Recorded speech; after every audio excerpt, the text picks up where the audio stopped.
నమస్తే ఫ్రెండ్స్, నేను మీ Sravani Harsha. Welcome back to our channel. ఇవాళ మన కథ భారమైన వృద్ధాప్యం. కథని చివరి వరకు వినండి. నచ్చితే గనక ఖచ్చితంగా తప్పకుండా ఒక్క లైక్ చేయండి. ఈ కథ పైన మీ విలువైన స్పందనని కామెంట్ రూపంలో మాకు తెలియజేయండి. కొత్తవారు ఎవరైనా చూస్తున్నట్లయితే మన ఛానల్ని సబ్స్క్రైబ్ చేసుకోండి. నాన్న, మీరు మాతో పాటు ఇక్కడెందుకు కూర్చున్నారు? మీ కళ్ళు కనిపించడం లేదా? ఇక్కడ నలుగురికి మాత్రమే కుర్చీలు ఉన్నాయి. నువ్వు ఇక్కడ కూర్చుంటే మా అత్తామామలు ఎక్కడ కూర్చుంటారు అంటూ ప్రవీణ్ తన ముసలి తండ్రి చెయ్యి పట్టుకొని కుర్చీలోంచి లేపుతూ అన్నాడు. శ్రీనివాసరావు గారు, బాబు ప్రవీణ్, ఈరోజు మీ వెడ్డింగ్ యానివర్సరీ అని అందరం బయటికెళ్ళి భోంచేద్దామని నువ్వే చెప్పావు కదా. నన్ను అవమానించడానికే ఇక్కడికి తీసుకొచ్చావా? నన్ను రావద్దు అని చెప్పుంటే ఇంట్లోనే ఉండిపోయేవాణ్ణి కదా. ఇక్కడ వరకు వచ్చాక ఇలా మాట్లాడుతున్నావేంటి అనగానే ప్రవీణ్ శ్రీనివాసరావు గారి వైపు చూసి, మీ నాన్సెన్స్ అంతా ఆపండి. మా అత్తామామల ముందు కూర్చునే అర్హత మీకుంది అని మీరు అనుకుంటున్నారా? మీరు కనీసం చదువు సంధ్య కూడా లేని పల్లెటూరి బైతు. వాళ్ళు చదువుకున్న ధనిక కుటుంబానికి చెందిన వాళ్ళు. మీరు వాళ్లతో కలిసి కూర్చుంటే సరిగ్గా తినగలరా? మీకు అసలు టేబుల్ మేనర్స్ తెలుసా? వాళ్ళింట్లో కనీసం పనివాళ్ళు కూడా మీలా ఉండరు. ఇప్పుడు మేమందరం కలిసి భోజనం చేస్తాము. ఈలోపు మీరు మీ మనవణ్ణి ఆడించండి.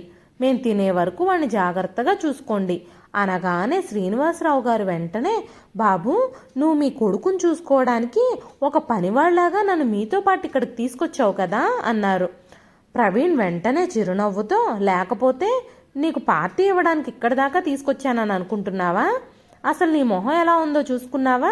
నేను ఇంత పెద్ద రెస్టారెంట్కి నిన్ను అసలు ఎందుకు తీసుకొస్తాననుకుంటున్నావు అనగానే శ్రీనివాసరావు గారు, బాబు, నేను ఉదయం నుంచి ఏమీ తినలేదని నీకు తెలుసు. ఇప్పుడు మధ్యాహ్నం అయ్యింది. ఆకలిని తట్టుకోలేకపోతున్నాను. నేను మీతో పాటు కూర్చోను. నాకు భోజనం ప్లేట్లో పెట్టిచ్చేస్తే ఇక్కడే బయటే కూర్చొని తింటాను అన్నారు శ్రీనివాసరావు గారు. కానీ ప్రవీణ్ తన తండ్రి మాటలు అస్సలు వినలేదు. నిశ్శబ్దంగా వెళ్ళి తన అత్త, మామగారు, తన భార్యతో కలిసి భోజనం చేయడం ప్రారంభించాడు. కొడుకు కడుపు నింపటానికి, తన కోరికలు, అవసరాలు తీర్చడానికి శ్రీనివాసరావు గారు ఎన్ని రాత్రులు ఆకలితో గడిపారో ఆయనకే తెలుసు. ఇప్పుడు అదే కొడుకు ఈరోజు అత్తామామల వెనకాల ఉన్న డబ్బును చూసుకొని ఆకలితో ఉన్న తండ్రి కడుపు మంటని, ఆరాటాన్ని కూడా గమనించలేకపోతున్నాడు. శ్రీనివాసరావు గారు తన మనవడికి భోజనం తినిపించడం ప్రారంభించారు. కానీ ఉదయం నుంచి ఏమీ తినకపోవడంతో ఆయన ఆకలిని భరించలేకపోతున్నాడు. కోడల్ని ఉదయం టిఫిన్ పెట్టమని అడిగితే, నేను ఈరోజు టిఫిన్ ఏమీ చెయ్యలేదు మామయ్య గారు. ఈరోజు మనం హోటల్కి వెళ్తున్నాం కదా. హోటల్లో రుచికరమైన భోజనం కడుపు నిండా తినొచ్చు. అప్పటి వరకు మీ కడుపును ఖాళీగా ఉంచుకోండి అని చెప్పిన మాటలు గుర్తొచ్చాయి. అక్కడ భోజనం చేస్తున్న వాళ్ళందరినీ శ్రీనివాసరావు గారు ఆశగా చూస్తున్నారు. అప్పుడే ఒక వెయిటర్ వచ్చి, ఏమైంది అంకుల్, మీరు ఎవరితో పాటు వచ్చారు? మీరు ఎందుకు ఇక్కడ వెయిట్ చేస్తున్నారు? డైనింగ్ హాల్లోకి ఎందుకు వెళ్ళలేదు అని అడిగాడు. శ్రీనివాసరావు గారు ఏమీ మాట్లాడకపోవడంతో ఆయన కళ్ళల్లో నీళ్లు తిరిగాయి. వెంటనే వెయిటర్ అన్నాడు, అంకుల్, మీకు ఆకలిగా ఉందా? నాతో పాటు రండి అని చెప్పి ఆ వెయిటర్ తన బాస్కి తెలియకుండా దాచిపెట్టిన ఒక ప్లేట్ని శ్రీనివాసరావు గారికి ఇచ్చి, తొందరగా తినేయండి అంకుల్, లేకపోతే నాకు చాలా ఇబ్బంది అవుతుంది అని చెప్పాడు. శ్రీనివాసరావు గారికి ఉదయం నుంచి ఆకలిగా ఉంది. గబ్బగబ్బా ఆ ప్లేట్ తీసుకొని అందులో భోజనం అంతా తినేశారు. అప్పుడు హఠాత్తుగా హోటల్ యజమాని అక్కడికి వచ్చి ఆయన మెడ పట్టుకొని, ఓ పెద్దాయన, దొంగతనం చేస్తున్నావు, నీకు సిగ్గులేదా అన్నాడు.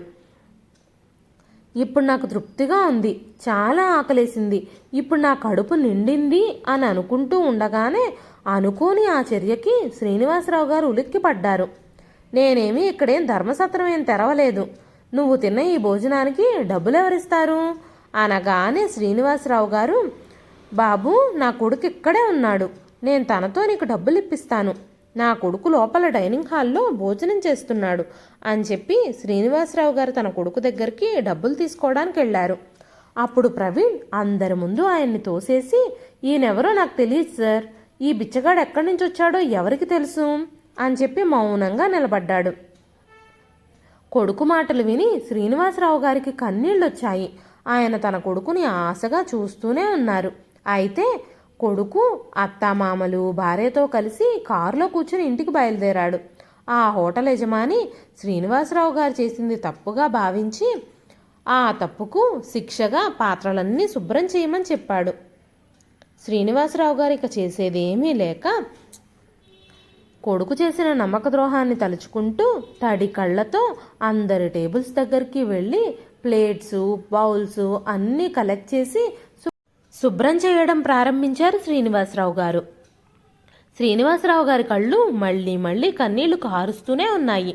అప్పుడే వెయిటర్ అతని దగ్గరకు వచ్చి, అంకుల్ మీరు ఇక లెగవండి, మిగతా పనంతా నేను చేస్తాను, నన్ను క్షమించండి అంకుల్, నేను మా ఓనర్తో ఏమీ చెప్పలేకపోయాను, నా ఉద్యోగం పోతుందేమోనని భయపడ్డాను అనగానే శ్రీనివాసరావు గారు, నువ్వేం బాధపడకు బాబు, నువ్వే తప్పు చేయలేదు, ఈ ముసలాడి కడుపు నింపావు, ఆకలితో అలమటిస్తున్న నాకు అన్నం పెట్టావు, నువ్వు ఏ పాపము చేయలేదు, నువ్వు తప్పుకో, ఇవన్నీ నేనే శుభ్రం చేస్తాను అంటూ శ్రీనివాసరావు గారు పాత్రలన్నీ శుభ్రం చేసేశారు.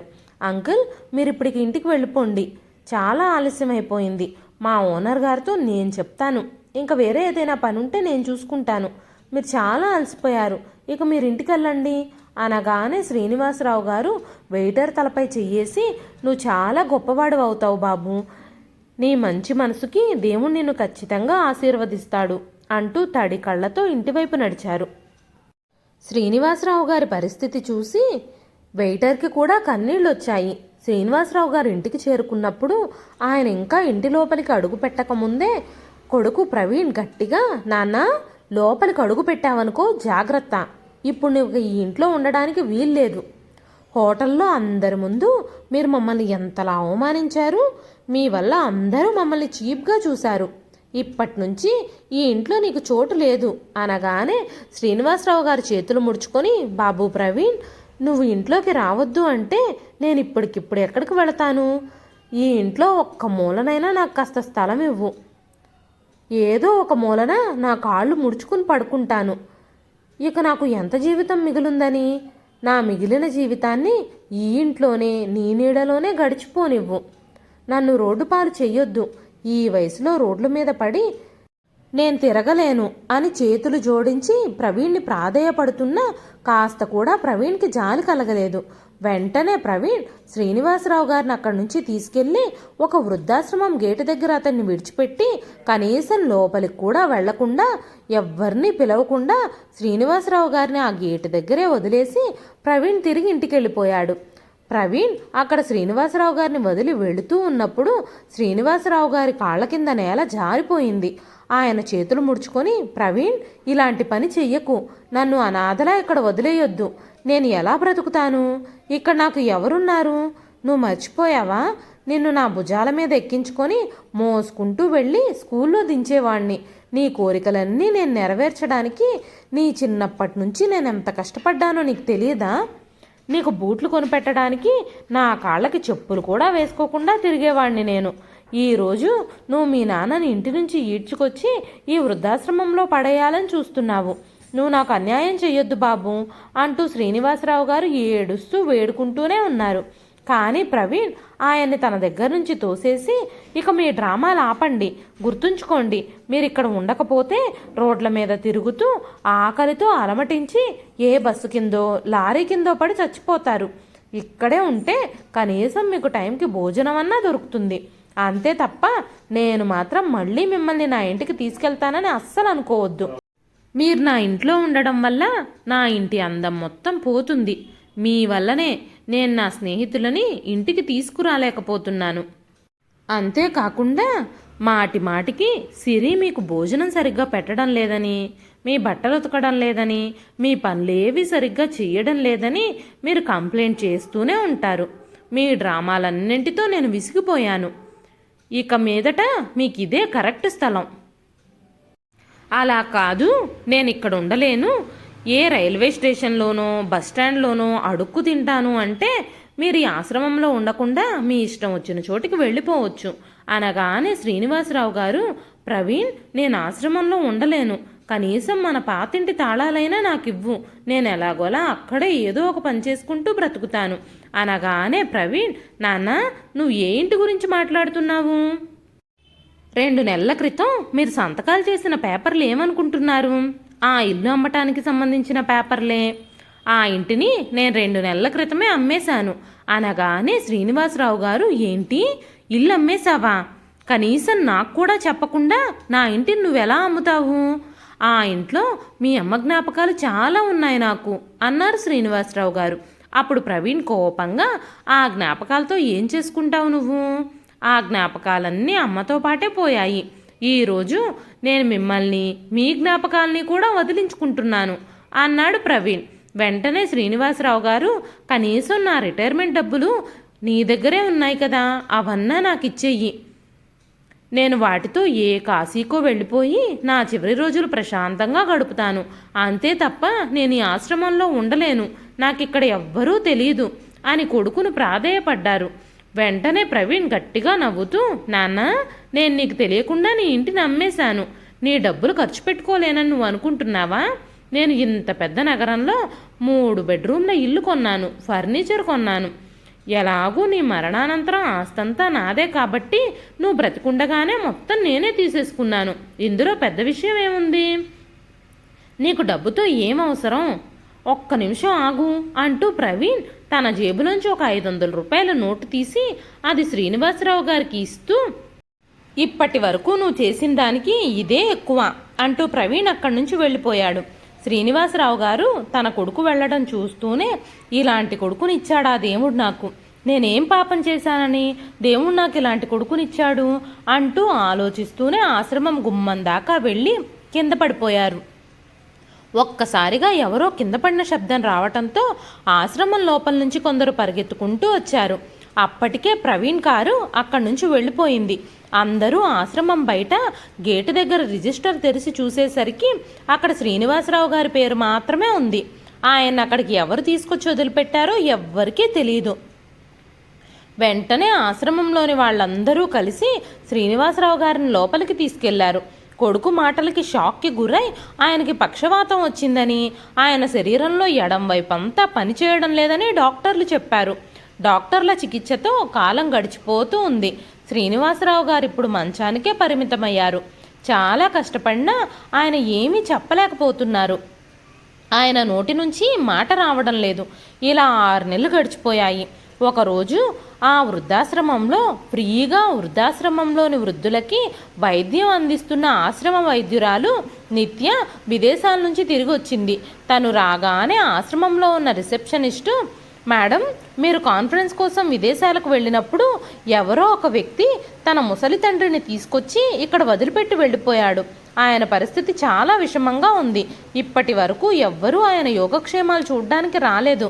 సమస్య ఏంటంటే ఆయనకు అప్పుడే పక్షవాతం వచ్చి ఆయన నోరు కూడా పనిచేయడం మానేసింది. ఆయన తనకు సంబంధించిన వివరాలు కూడా చెప్పలేకపోతున్నారు. ఇప్పుడు మనం ఏం చేయాలి? ఎవరో తెలియకుండా, ఎవరి తాలూకానో తెలియకుండా ఒకరిని ఇన్ని రోజులు ఇక్కడ ఎలా ఉంచుకోగలం?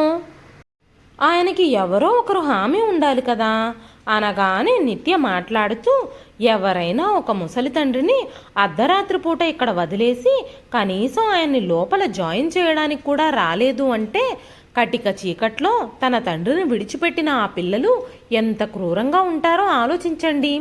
కనీసం ఆయన పేరైనా చెప్పారా? పేరు, ఊరు పేరు అయినా తెలిస్తే ఆయన ఎవరో కనుక్కోవడానికి వీలుగా ఉంటుంది అనగానే రిసెప్షనిస్టు, లేదు మేడం, ఆయన ఏమీ చెప్పే పరిస్థితుల్లో లేరు. ఆయన గత 6 నెలలుగా ఒక్క మాట కూడా మాట్లాడలేదు. ఆయన మాట్లాడే ఒక్క మాట కూడా ఎవ్వరికీ అర్థం కావడం లేదు. కానీ ఆయన అప్పుడప్పుడు నిత్య అంటున్నాడు. ఆ మాటలు వినగానే నిత్య మనసులో ఏదో అలజడి చెలరేగడం మొదలయ్యింది. ఆయన ఎక్కడున్నారు? త్వరగా నన్ను తీసుకెళ్ళు అంటూ రిసెప్షనిస్ట్తో కలిసి పరిగెత్తుకుంటూ వెళ్ళి ఆయనకు అలాట్ చేసిన రూమ్లో ఆయన్ని చూడ్డానికి వెళ్ళి వెతకడం మొదలుపెట్టింది. నిత్య ఆయన మంచం దగ్గరికి రాగానే అస్థిపంజరానికి బట్టలు చుట్టినట్టున్న శ్రీనివాసరావు గారిని చూసింది. అతన్ని చూడగానే నిత్య గుండె వేగంగా కొట్టుకోవడం ప్రారంభించింది. ఈయన పరిస్థితి ఇంత దారుణంగా ఉంది. ఈయనకి తినడానికి ఏమైనా ఇచ్చారా? ఆయనకి టమాటా పప్పు అంటే చాలా ఇష్టం. వేడి వేడి అన్నాన్ని పప్పుతో మెత్తగా కలిపి నా దగ్గరకు తీసుకురండి. అదేంటి ఆయనకి గ్లూకోజ్ ఇవ్వడం లేదు? ఆయన అంత వీక్గా ఉన్నారు. గ్లూకోజ్ ఎక్కించండి, అప్పుడు కాస్త బలం వస్తుంది అంటూ నిత్య తన చేతులతో ఆయనకు భోజనం తినిపించడం ప్రారంభించింది. నిత్య కళ్ళల్లో మాటి మాటికి నీళ్లు తిరుగుతున్నాయి. నిత్య తన చిన్నప్పుడు అనాథాశ్రమంలో నివసించిన రోజుల్ని గుర్తు చేసుకోవడం ప్రారంభించింది. చిన్నప్పుడు తను ఎవ్వరూ లేని అనాథ కావడంతో తను అనాథాశ్రమంలో నివసించింది. ఆశ్రమం పక్కనే ఒక స్కూల్ ఉంది. స్కూల్ పక్కనే ఉన్న ఇంట్లో భార్య మరణించిన తర్వాత శ్రీనివాసరావు గారు తన కొడుకు ప్రవీణ్తో కలిసి నివసించేవారు. పాపం శ్రీనివాసరావు గారు తన భార్య చనిపోయాక కూడా వేరే పెళ్లి చేసుకోకుండా ప్రవీణ్ కోసం స్వయంగా వంట చేసేవారు. ప్రవీణ్కి ఇష్టమైనవన్నీ వండి పెట్టడం కోసం చేతులు కాల్చుకుంటూ ఉండేవారు. అదే స్కూల్లో శ్రీనివాసరావు గారు కూడా పనిచేసేవారు. ఒకరోజు ఆయన ప్రవీణ్తో కలిసి తన ఇంటికి వెళుతున్నప్పుడు స్కూల్ గేట్ దగ్గర ఒక వ్యక్తి బెలూన్స్ అమ్ముతూ ఉన్నాడు. నిత్య ఆయన వైపే ఆశగా చూస్తోంది. వెంటనే ప్రవీణ్ కూడా శ్రీనివాసరావు గారిని తనకి బెలూన్లు కొనిపెట్టమని అడిగాడు. అప్పుడు శ్రీనివాసరావు గారు 2 బెలూన్లు కొని ఒక బెలూన్ని ప్రవీణ్కి, మరొక బెలూన్ని నిత్యకి ఇచ్చారు. అప్పుడు ప్రవీణ్, నాన్న, నేను నీ కొడుకుని, నువ్వు నాకు బెలూన్ కొనిచ్చావు, తను నీకేమవుతుందని తనకు కూడా బెలూన్ కొనిచ్చావు అనగానే శ్రీనివాసరావు గారు మాట్లాడుతూ, బాబు, నిన్ను దేవుడు ఎలా సృష్టించాడో అలాగే తన్ని కూడా సృష్టించాడు. కానీ నిన్ను చూసుకోవడానికి దేవుడు ఈ భూమి మీదకి నన్ను పంపించాడు. బహుశా ఈ అమ్మాయి కోసం ఎవ్వరిని దేవుడు పంపించినట్టు లేడు అన్నారు. క్రమక్రమంగా నిత్య ఇంకా శ్రీనివాసరావు గారి మధ్య మంచి సంబంధం ఏర్పడడం ప్రారంభించింది. వాళ్ళిద్దరూ క్లోజ్గా ఉండడం చూసి ప్రవీణ్కి అస్సలు ఇష్టం ఉండేది కాదు. ప్రవీణ్కి నిత్య అస్సలు నచ్చేది కాదు. శ్రీనివాసరావు గారు అప్పుడప్పుడు ఆశ్రమంలో పర్మిషన్ తీసుకొని కొన్నిసార్లు నిత్యని తన ఇంటికి తీసుకొచ్చి తన చేతులతో స్వయంగా భోజనం వండి తినిపించేవారు. ఒకరోజు శ్రీనివాసరావు గారు ప్రవీణ్ని పెద్దయ్యాక ఏమవుతావు అని అడిగితే ప్రవీణ్ నేను ఒక పెద్ద ఇంజనీర్ని అవుతాను అన్నాడు. వెంటనే నిత్యను కూడా నువ్వేమవుతావు నిత్య అని అడిగినప్పుడు నిత్య నేను డాక్టర్ని అవుతాను అంకుల్. అప్పుడు ముసలి వాళ్ళు అనారోగ్యం పాలైతే వాళ్ళకి నేను ఫ్రీగా మందులు ఇస్తాను. నేను డాక్టర్ని అయ్యి మీకు కూడా మీ వృద్ధాప్యంలో మందులు ఇస్తాను, మిమ్మల్ని కూడా జాగ్రత్తగా చూసుకుంటాను అని చెబుతూ, అయితే నేను డాక్టర్ని ఎలా అవుతాను, నన్నెవరు చదివిస్తారు అని బాధపడింది నిత్య. వెంటనే శ్రీనివాసరావు గారు, నువ్వు కష్టపడి క్లాస్లో టాపర్ అయితే తప్పకుండా నువ్వు డాక్టర్ అవుతావు, కష్టపడి చదువు అన్నారు శ్రీనివాసరావు గారు. సరే, ప్రవీణ్ ఇంజనీర్ అయ్యి నన్ను బాగా చూసుకుంటాడు, అప్పుడు నాకు ఏదైనా అనారోగ్యం వస్తే నువ్వు నాకు మందులు ఇద్దువు గాని అనగానే ప్రవీణ్ కోపంగా, మీరు నాకంటే ఎక్కువ నిత్యనే ప్రేమిస్తున్నారు, తనే మిమ్మల్ని జాగ్రత్తగా చూసుకుంటుంది అంటూ కోపంగా అక్కడి నుంచి వెళ్ళిపోబోయాడు. శ్రీనివాసరావు గారు ప్రవీణ్ని దగ్గరికి తీసుకొని ప్రేమగా వివరించడం ప్రారంభించారు. నిత్యకి ఎవ్వరూ లేరు కదా, అందుకే నిత్యతో నేను ప్రేమగా మాట్లాడుతున్నాను, నువ్వు నిత్య మీద కోపం పెంచుకోవద్దు అని చెబుతూ ఉండేవారు. అయినా సరే ప్రవీణ్ కూడా చిన్నవాడవ్వడం వల్ల ప్రవీణ్ అర్థం చేసుకోలేకపోయేవాడు. నిత్య రోజు రోజుకు బాగా చదువుకుంటూ ప్రతి సంవత్సరం క్లాస్లో ఫస్ట్ వచ్చి ఇంటర్ పూర్తయ్యాక ఎంసెట్లో మంచి ర్యాంక్ తెచ్చుకొని ఎంబీబీఎస్లో కూడా సీట్ సంపాదించింది. మంచి కాలేజీలో సీట్ వచ్చాక నిత్య శ్రీనివాసరావు గారిని వదిలి వెళ్ళడానికి బాధపడుతూ ఆయన్ని కౌగిలించుకొని చాలాసేపు ఏడ్చింది. అంకుల్, నేను అనాథాశ్రమంలో నివసించినప్పటికీ మీ వల్ల అనాథని అని ఎప్పుడూ అనిపించలేదు. నువ్వు కూడా లేకుండా నేను అక్కడ హాస్టల్లో ఎలా బ్రతకాలి అనగానే ప్రవీణ్ కోపంగా, నువ్వు అనాథవే కాబట్టి అనాథలాగానే బ్రతుకుతావు, ఈయన మా నాన్న, మీ నాన్నేం కాదు అని కోపంగా అన్నాడు. శ్రీనివాసరావు గారు మాట్లాడుతూ, ప్రవీణ్, నీ మనసులో తన మీద ఇంత ద్వేషాన్ని ఎందుకు పెంచుకుంటున్నావు? ఇలాంటివన్నీ నీ వయసుకు అస్సలు మంచిది కాదు. నిత్య, నువ్వు ఇవన్నీ వదిలేసేయి, నువ్వు ఇక్కడే ఉంటే నాతోనే ఉండాలనుకుంటే నువ్వు డాక్టర్ ఎలా అవుతావు? నువ్వు డాక్టర్ అయ్యాక మనందరం కలిసే ఉందాం, నువ్వు బాగా చదువుకుని పెద్ద డాక్టర్ అవుతానని నాకు మాట ఇవ్వు అంటూ నిత్య దగ్గర మాట తీసుకున్నారు. నిత్య చాలా ఏడుస్తూ భారమైన హృదయంతో హాస్టల్కి వెళ్ళింది. నిత్య కష్టపడి చదివి తన ఎంబీబీఎస్ని పూర్తి చేసింది. ఆనతి కాలంలోనే 5 సంవత్సరాలు గడిచిపోయాయి. తను ఎంబీబీఎస్ పూర్తి చేసుకొని తిరిగి వచ్చినప్పుడు ప్రవీణ్ ఇల్లు ఖాళీ చేసేసి తన తండ్రిని తీసుకొని ఊరు విడిచి వెళ్ళిపోయాడు అని తెలుసుకొని ఆశ్చర్యపోయింది నిత్య. ఆ తర్వాత తను డాక్టర్ డిగ్రీ పొందినప్పుడు తను శ్రీనివాసరావు గారిని చాలా మిస్ అయ్యింది. నిత్య ఆయన ఎక్కడున్నాడో తెలుసుకోవడానికి చాలా ప్రయత్నించింది. కానీ ఆయన గురించి వివరాలు కానీ, ఆయన సొంతూరేమిటి, ఆయనకు సంబంధించిన వాళ్ళు ఎక్కడున్నారు అనే విషయాలు కూడా కనీసం తెలుసుకోలేకపోయింది. ఆ తరువాత నిత్య మళ్ళీ శ్రీనివాసరావు గారిని కలవలేకపోయింది. మళ్ళీ ఇప్పుడు ఆయన ఇలాంటి పరిస్థితుల్లో చూసింది.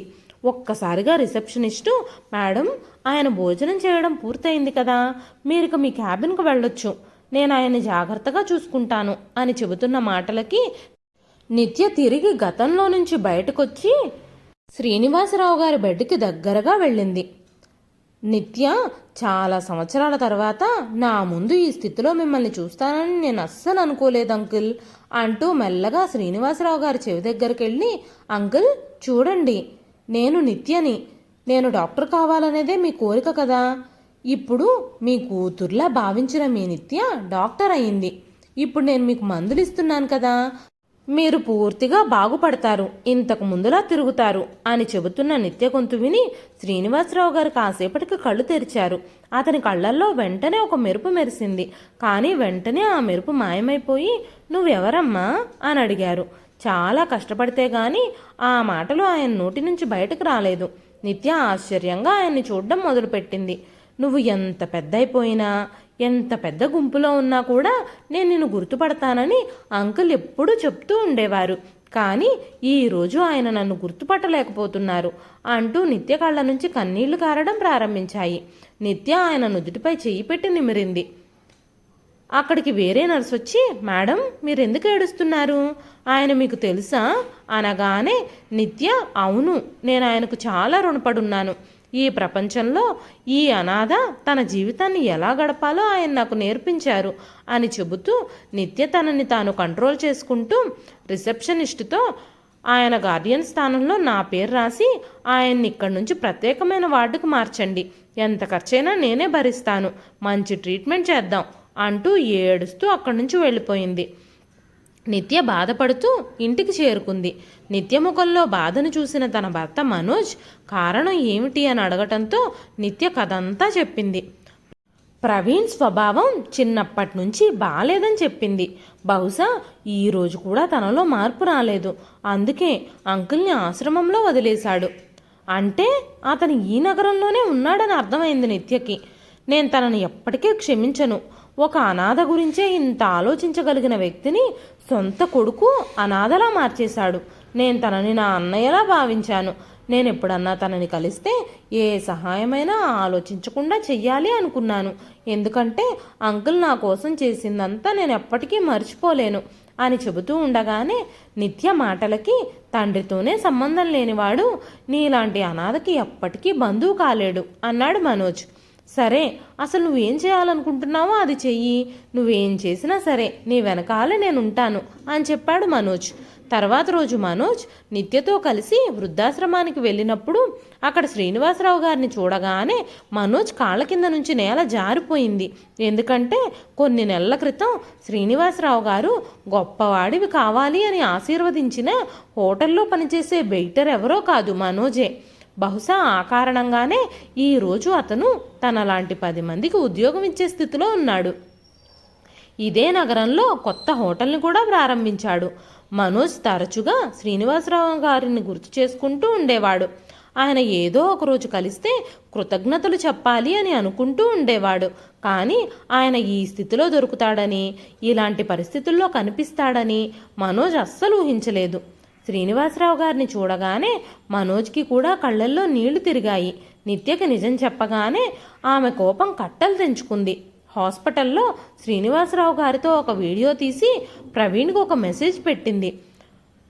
ప్రవీణ్, బహుశా నీకు గుర్తులేదేమో, మీ ఇంటి పక్కనే ఉన్న అనాథాశ్రమంలో పెరిగిన అమ్మాయి నిత్యని నేను. ఇప్పుడు నేను అంకుల్ బాధ్యతలన్నీ తీసుకోవాలి అని అనుకుంటున్నాను. దానికోసం నీ పర్మిషన్ కావాలి. మీరు నన్ను ఒక్కసారి కలవగలిగితే నాకు చాలా బాగుంటుంది. ఇక మీదట అంకుల్కి సంబంధించిన ప్రతి విషయం నేనే చూసుకోవాలి అని అనుకుంటున్నాను. దానికి రాతపూర్వకంగా నీ పర్మిషన్ ఇస్తే బాగుంటుంది. తర్వాత కూడా ఎలాంటి ప్రాబ్లమ్స్ రాకుండా ఉంటాయి అని చెప్పి మెసేజ్ పెట్టింది నిత్య. తండ్రి బాధ్యత పూర్తిగా వదిలిపోతుందని ఆలోచించి ప్రవీణ్ నిత్య వలలో చిక్కుకున్నాడు. ప్రవీణ్ భార్య కూడా ఆ అమ్మాయి ఒక పెద్ద డాక్టరు, అంతేకాకుండా మావయ్య గారికి సంబంధించిన ప్రతి బాధ్యతను తీసుకుంటానంటుంది. ఇదే మంచి అవకాశం. తనతో మంచి సంబంధాలు కొనసాగిస్తే మనకే మంచిది. మావయ్య గారిని కూడా పూర్తిగా వదిలించేసుకోవచ్చు అంటూ చెప్పింది ప్రవీణ్ భార్య సిరి. వెంటనే ప్రవీణ్ ఆశ్రమానికి చేరుకున్నాడు. నిత్య ప్రవీణ్ వైపు చూసి, నువ్వు ఈ రోజుకు కూడా మారలేదు. ఈ రోజు కూడా నీ మొహంలో కోపం, చిరాకు స్పష్టంగా కనిపిస్తున్నాయి. అసలు నువ్వు కన్న తండ్రితో ఎందుకు ఇలా ప్రవర్తిస్తున్నావు అంటూ అడిగింది. ప్రవీణ్ని చూడగానే శ్రీనివాసరావు గారి శరీరం వనకడం మొదలైంది. నిత్య మాట్లాడుతూ, చాలా కాలంగా మంచానికే పరిమితమై ఉన్న అంకుల్ నిన్ను చూడగానే ఆయన శరీరం ప్రాణం పోసుకుంటూ ఉంది. కన్న తండ్రినే నిర్దాక్షిణ్యంగా ఎవరైనా ఇలా ఒంటరిగా వదిలేయగలరా అనగానే, నేను ఆయన్ని ఇక్కడ వదిలేశానని నీ దగ్గర సాక్ష్యం ఏదైనా ఉందా అన్నాడు ప్రవీణ్. ఆయన నీకోసం కూడా చాలా చేశాడు కదా, కాబట్టి ఈ ముసలాయనకి నువ్వే సేవ చెయ్యి. ఆయన బాధ్యత బుద్ధున్న వాళ్ళు ఎవరైనా తీసుకోగలుగుతారా అన్నాడు ప్రవీణ్. నిత్య ప్రవీణ్ని లాగిపెట్టి కొట్టింది. ఈరోజు నువ్వు నీ కాళ్ళ మీద నిలబడ్డావు కాబట్టి నీ తండ్రి నీకు నిస్సహాయుడైపోయాడా? మీరు ఆయన దగ్గర నుంచి డబ్బు మొత్తం లాక్కొని ఇక్కడ వదిలి వెళ్ళిపోయారు. నువ్వు లేకుండా కూడా ఆయన హాయిగా తన జీవితాన్ని గడపగలడు అనగానే ప్రవీణ్, లేదు, నేను ఆయన్ని ఇక్కడ వదిలిపెట్టలేదు. అయినా నువ్వేం చెప్పాలనుకుంటున్నావు ఇప్పుడు నిత్య? నేను ఆయన్ని మోసం చేశాననా? ఇదంతా నిరూపించడానికి నువ్వు నన్ను ఇక్కడికి పిలిచావా? నీ దగ్గర సాక్ష్యాలు, ఆధారాలు ఏవైనా ఉన్నాయా అనగానే అప్పుడు మనోజ్ వచ్చి ప్రవీణ్తో, మీరు చేసిందంతా నాకు తెలుసు. ఇప్పుడే నేను పోలీసులను పిలుస్తాను. తప్పొప్పులన్నీ వాళ్లే నిర్ధారిస్తారు. నిత్య అంకుల్ బాధ్యతలు తీసుకోవడానికి మాత్రమే నిన్ను ఇక్కడికి పిలవలేదు. ఈరోజు నువ్వు చేసిన తప్పుల్ని నీకు చూపించాలని తను ఇక్కడికి పిలిపించింది. ప్రపంచం మొత్తం నిన్ను గమనిస్తోంది. రేపు నీ కొడుకు కూడా నీతో అలాగే చేస్తే అని అడిగింది నిత్య. ప్రవీణ్ వెనక్కి తిరిగి చూసేసరికి మీడియా వాళ్ళు, న్యూస్ ఛానల్ వాళ్ళు ప్రవీణ్ని లైవ్లో చూపిస్తున్నారు. అది చూసిన ప్రవీణ్ మొహం దాచుకున్నాడు. ప్రపంచం ముందు తన ముఖాన్ని, పేరుని చూపించడానికి సిగ్గుపడేంత తప్పులు ఈ కాలం పిల్లలు ఎందుకు చేస్తున్నారు అనుకుంది నిత్య. వెంటనే నిత్య, తల్లిదండ్రుల్ని కలిగి ఉండడం ఎంత అదృష్టమో నీకు తెలుసా? మనం ఉన్నంత వరకు ఎవరితో అయినా సంబంధం కలిగి ఉండాలని ఆరాటపడే అనాథలను అడగండి. తల్లిదండ్రుల విలువ వాళ్ళకే తెలుస్తుంది అంది నిత్య. నిత్య మాటలన్నీ ప్రవీణ్ గుండెల్లో గుచ్చుకుంటున్నాయి. నీకు కన్న తండ్రితో పని లేదు. ఆయన నీతో ఉంచుకోవడానికి నామోషి. నీ అత్తామామలు కాస్త డబ్బున్న వాళ్ళని వాళ్ళకే గౌరవం ఇస్తున్నావు కదా. కన్న కొడుకుపై తండ్రి చూపించే బాధ్యత, ప్రేమ డబ్బుతో వెలకట్టలేనిదని నీలాంటి వాళ్ళకి ఎప్పుడు తెలుస్తుంది? కన్న తండ్రిని నీ ఇంట్లో ఉంటే నీ ప్రెస్టేజ్కి ప్రాబ్లం అనుకున్నప్పుడు ఆయన ఆస్తిని, డబ్బుని తీసుకోవడానికి నీకు సిగ్గనిపించడం లేదా అని అడిగింది నిత్య. పోలీసులు, మీడియా ఎదుటే శ్రీనివాసరావు గారి బాధ్యతలన్నీ నిత్య స్వీకరించింది. ప్రవీణ్కి ఆయనతో ఉన్న సంబంధం నుంచి విముక్తి కల్పించింది. కన్నతండ్రిని మోసం చేసి ఆయన డబ్బుని, ఆస్తిని లాక్కొని ఆయన నిర్దాక్షిణ్యంగా వృద్ధాశ్రమం దగ్గర వదిలేసినందుకు ప్రవీణ్ని పోలీసులు అరెస్ట్ చేశారు. ప్రవీణ్కి 6 నెలల జైలు శిక్ష వేసింది కోర్టు. ప్రవీణ్ తండ్రి దగ్గర నుంచి మోసపూరితంగా తీసుకున్న రిటైర్మెంట్ డబ్బుని, తన ఇంటిని అమ్మగా వచ్చిన డబ్బుని తన తండ్రికి తిరిగిచ్చేయాలని కోర్టు తీర్పు చెప్పింది. ఆ తర్వాత కొన్ని రోజులకే శ్రీనివాసరావు గారు కోలుకొని మెల్లమెల్లగా అందరినీ గుర్తుపట్టడం ప్రారంభించారు. వృద్ధాప్యంలో తన కొడుకు తనని రాత్రికి రాత్రే వృద్ధాశ్రమంలో వదిలేసిన సంగతి ఆయనకు సడన్గా గుర్తొచ్చింది. నిత్యను కూడా ఆయన గుర్తుపట్టారు. శ్రీనివాసరావు గారు మాట్లాడుతూ, నిత్య, నువ్వు డాక్టర్ అయ్యావా? నాకు చాలా సంతోషంగా ఉంది అనగానే పక్కనే నిలబడి మనోజ్ కూడా, బాబాయ్ గారు నన్ను గుర్తుపట్టారా? మీ ఆశీర్వాదం వల్లే నేను ఈరోజు చాలా పెద్ద హోటల్కి యజమానయ్యాను. నా హోటల్కి మీ పేరే పెట్టాను అని చెప్పగానే శ్రీనివాసరావు గారు, మీరిద్దరూ చాలా గొప్పవాళ్ళవుతారు. మీ ఇద్దరికీ నా ఆశీస్సులు, ఆ భగవంతుడి ఆశీర్వాదాలు ఎప్పుడూ ఉంటాయి అంటూ ఇద్దరిని ఆశీర్వదించారు. తన కొడుకు నుంచి కోర్టు ఇచ్చిన డబ్బంతటిని శ్రీనివాసరావు గారు ఆ వృద్ధాశ్రమానికే ఇచ్చేశారు. ఆ రోజు నుంచి శ్రీనివాసరావు గారు నిత్య ఇంకా మనోజ్లతో కలిసి ఉండడం మొదలుపెట్టారు. ఇదండి ఈరోజు కథ. ఈ కథ మీకు ఎలా అనిపించింది? ప్రవీణ్కి బుద్ధి చెప్పడం కోసం నిత్య ఇంకా మనోజ్ చేసిన పని కరెక్టే అని మీరు భావిస్తున్నారా? మీ విలువైన అభిప్రాయాలని కామెంట్ రూపంలో మాకు తెలియజేయండి. ఈ కథ నచ్చితే కనుక ఖచ్చితంగా ఒక్క లైక్ చేయండి. మరొక మంచి కథతో మళ్ళీ కలుస్తానండి.